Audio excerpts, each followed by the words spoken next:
श्रद्धांजलि देंगे।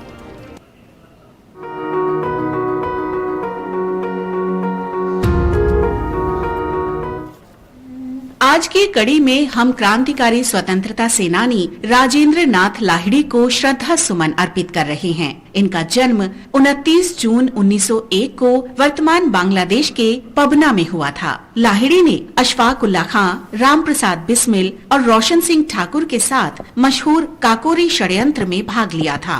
लाहिड़ी को भारतीय क्रांतिकारी आंदोलन में बदलाव का प्रतीक माना जाता है। 1920 के दशक के दौरान क्रांतिकारी आंदोलन ने ब्रिटिश विरोधी राष्ट्रवाद से विचारधारा में समाजवाद तक और धार्मिक आस्थाओं में अनीश्वरवाद तक का परिवर्तन देखा। लाहिड़ी ने सामाजिक और पारंपरिक रीति रिवाजों को लगातार चुनौती दी, इस सीमा तक कि उन्होंने उस पावन जनेऊ को भी अमान्य करार दिया जो ब्राह्मणों के लिए अभिन्न माना जाता था। उनका मानना था कि सामाजिक पूर्वाग्रह प्रगति के मार्ग की बाधाएं हैं और हमें इन्हें दूर करना होगा। बनारस हिंदू विश्वविद्यालय में अध्ययन करते समय राजेंद्र नाथ लाहिड़ी का परिचय विख्यात क्रांतिकारी सचिंद्र नाथ सान्याल से हुआ। लाहिड़ी में आजादी की चिंगारी और ललक देखकर सान्याल ने उन्हें बंगवाणी पत्रिका का संपादक तथा अनुशीलन समिति की वाराणसी शाखा का समन्वयक और शस्त्र प्रभारी बना दिया। सान्याल की प्रेरणा से लाहिड़ी हिंदुस्तान रिपब्लिकन एसोसिएशन के सदस्य बन गए।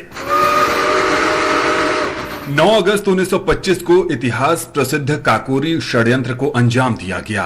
राजेंद्र नाथ लाहिड़ी ने राम प्रसाद बिस्मिल, अशफाक उल्लाह खां और ठाकुर रोशन सिंह के साथ मिलकर सरकारी खजाना लेकर जा रही ट्रेन को लखनऊ के निकट लूट लिया। लाहिड़ी ने दूसरी श्रेणी के डिब्बे में चेन खींचकर ट्रेन को रोका। काम पूरा हो जाने पर लाहिड़ी और अन्य क्रांतिकारी अलग अलग स्थानों में तितर बितर हो गए।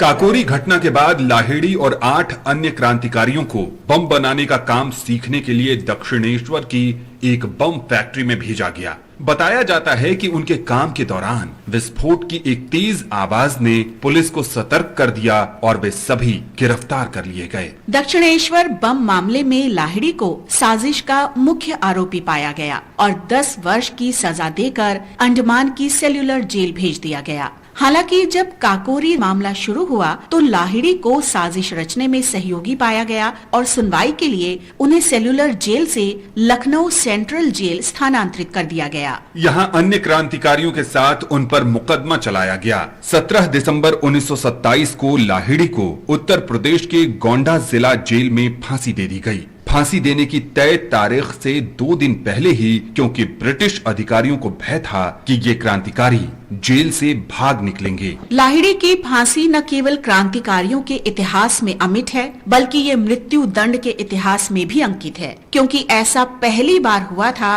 कि कोई भी फांसी निर्धारित तिथि से पहले दी गई हो। इस महान स्वतंत्रता सेनानी को कोटि कोटि नमन।